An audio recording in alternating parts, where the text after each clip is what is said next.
Ratio 2, provided you promise, you promise to work for another 7 years for me. That's a technicality, and Laban used that to manipulate Jacob. He must be a very good worker. He must be a very high performer, yeah?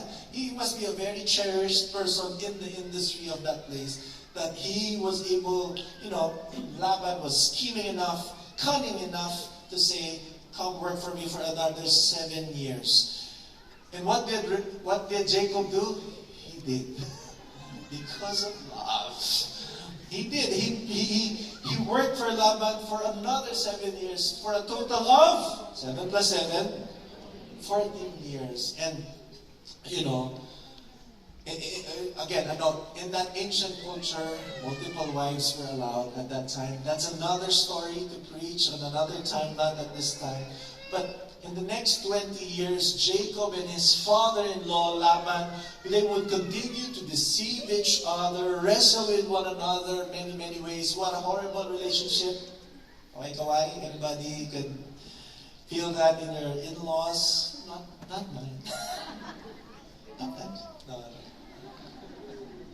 If it isn't bad enough, Jacob ends up with 4 wives. It's very, you read the whole book.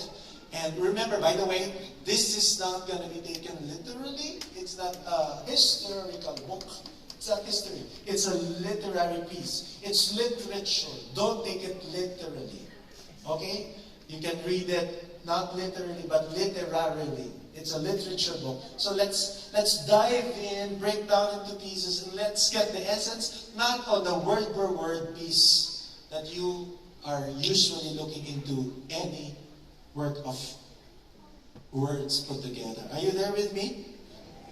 So, if it wasn't bad enough, Jacob had 4 wives, and all these wives were quarreling with one another. Who would be the matriarch? Who would be the number one love? And these wives even compete on how many babies they can produce. Horrible. It was hard. It's crazy. We just came from Abraham 2 weeks ago, and now we're talking about Jacob. The Bible characters keep on getting worse and worse. Yeah, just like you and me. Sometimes you can relate that we're, ending is Jacob would have 12 sons. 4 wives, 12 sons. Wow. But those 12 sons, kept on fighting one another. And this is no surprise. Kanina pa sila nagmana. Father, in-law, there was so much scheming, there was so much deception, and there was so much fighting that nobody's winning. Are you with me? There was so much fighting that nobody was winning. And where did all this conflict start? Where did this all fighting start? It was from Jacob's failure to trust God. He kept seizing the blessing by force at the expense of others. He kept on having his own way and not letting God have God's way. That's the problem. We reap what we sow. When we take matters into our own hands, we hurt ourselves. And in the process, we hurt people too. Sometimes, God will allow you to get a taste of your own poison to wake you up from the evil that you're doing. Sometimes. But trust God's heart. God is still good.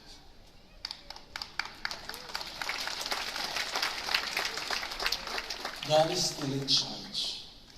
Despite all of these family feuds, wrestling matches within a family, even in all these toxicity, God formed the family into a nation, by the way. He chose the nation of Israel out of this family mess, became the chosen sons, the 12 sons of Jacob, became the 12 tribes of Israel. And I want to preach hope today.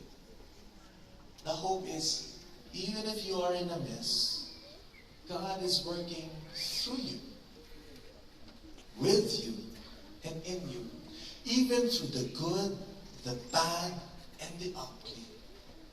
Because He wants to fulfill His purpose for your life. He's not done with you yet. Difficulty? God will. He has a plan for you. God, remember that. Maybe this is one person's take home today. You've come here messed up. You've come here very sinful. You've come here. But you take home hope with you. That even in the wrestling matches of your life, you end up winning. How? You let God win. So finally, Jacob submits, but not yet. There was one more adversary. We were talking about Jacob with Esau, Jacob with Laban, but today, here, Jacob faces another match. As we continue with this story, this time, there wasn't no trickery. Jacob met the truth.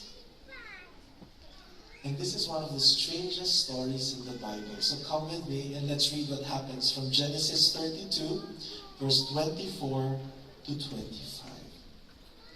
A man came and wrestled with him until the dawn began to break.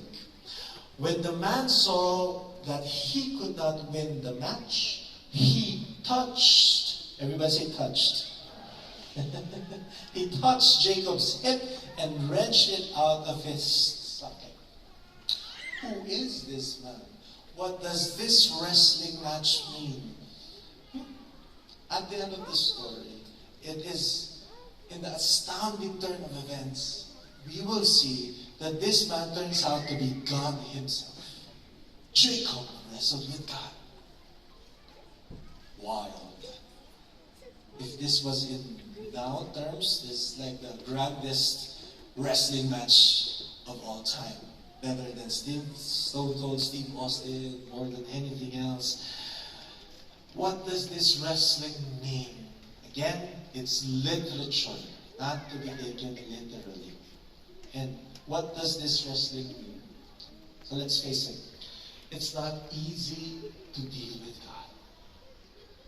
He wants us, His purpose is for us to be fully alive, to live the life that that He has promised. But remember that in our short-sightedness, we want something else apart from God's plan.